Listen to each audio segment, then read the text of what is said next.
Everyone, आज का जो हमारा टॉपिक है वो है लीवर की डिजीज के बाद क्या साइन एंड सिम्टम्स अपीयर होना शुरू होंगे। आज इस वीडियो के अंदर हम इस चीज को डिस्कस करेंगे कि जिगर की बीमारी हुई है और क्या अलामात आएंगी।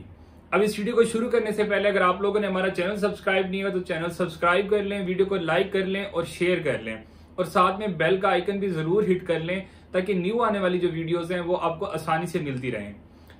देखें, यहाँ पे लीवर की जो डिजीज है वो जो होती है, हेपेटाइटिस हो सकता है लीवर का सिरोसिस हो सकता है, लीवर अल्कोहलिक हो सकता है, लीवर फैटी हो सकता है, और इसके अलावा लीवर का रप्चर या लीवर डैमेज हो सकता है ट्रॉमा की वजह से, एक्सीडेंट की वजह से, या आपको जो है एक्सीडेंट हुआ है या इस वजह से कोई चोट लगी है तो उसकी वजह से आपकी अगर रिब्स डैमेज होती हैं या जो है लीवर के ऊपर जो है कोई पंच आता है या जो है प्रेशर आता है, स्ट्रेस आता है, तो उसकी वजह से लीवर डैमेज हो सकता है। अलामात को डिस्कस करने से पहले मैं आपको एक बात जो है नोटिस करवाना चाहूंगा कि अगर ये अलामात जाहिर होना शुरू होती हैं और वक्त के साथ जो है अलामात खत्म होना शुरू होती हैं, और कुछ अलामत परसिस्ट करती हैं लेकिन ज्यादातर खत्म हो जाती हैं, तो इसका हरगिज ये मतलब नहीं होगा कि आपको जो डिजीज हुई थी वो खत्म हो गई है। आप इसका जो है इलाज कराएंगे। अगर इलाज कराते हैं तो उससे जो है आपको जो है टेस्ट के बाद मालूम हो जाएगा कि डिजीज है या नहीं।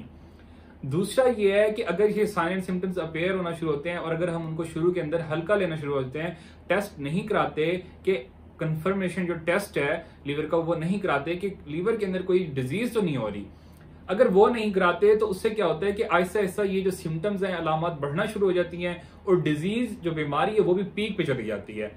अब क्या होता है, अब इलाज भी मुश्किल हो जाता है, इलाज जो है महंगा भी हो जाता है और मुश्किल भी हो जाता है, और लीवर को वापस, जिगर को वापस हेल्दी सूरत हाल के अंदर लेके आना मुश्किल हो जाता है। तो आप लोग जो है इसका बर वक्त जो है इलाज कराएंगे। अगर ये अलामात पैदा हो रही हैं तो आप लोग जो है लीवर के जो टेस्ट हैं वो करवा लेंगे।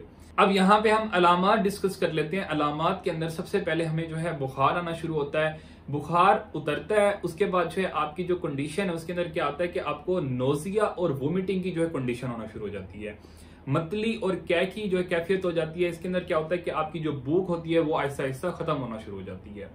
तीसरे नंबर पे जो यूरिन का जो कलर होता है वो जो है गहरा होना शुरू होता है, पीला होना शुरू होता है, जर्द होना शुरू हो जाता है।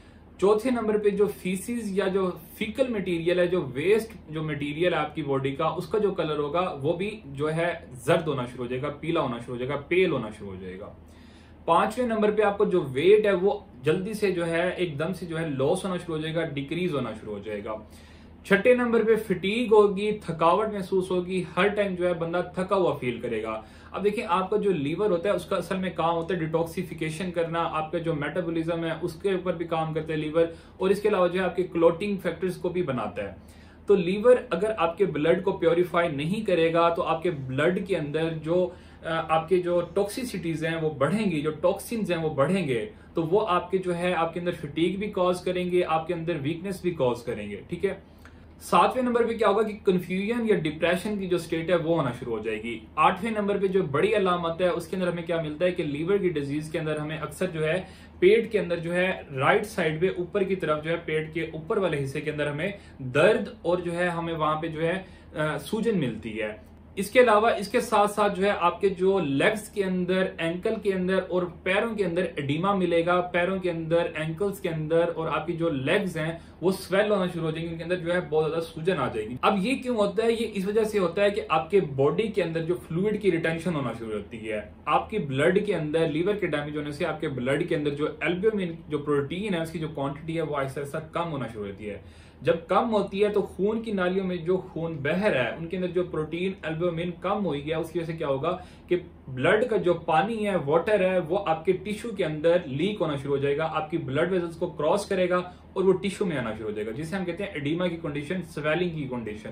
आपके पैरों के अंदर, आपके जो है टांगों के अंदर स्वेलिंग मिलेगी। इसके अलावा 9th नंबर पे हमें कंडीशन मिलती है कि आपके जो जख्म होंगे, जो ब्रूसेस होंगे, वो लेट हील होंगे। देखें, आपको जो लीवर है वो बनाता है आपके क्लोटिंग फैक्टर्स। आपको जब भी चोट लगती है उसके ऊपर जो जख्म जो भरना शुरू होता है, जो क्लॉट बनता है, उसको बनाने वाले जो फैक्टर्स होते हैं, जो प्रोटीन्स होती हैं, वो आपका लीवर, आपका जिगर बना रहा होता है।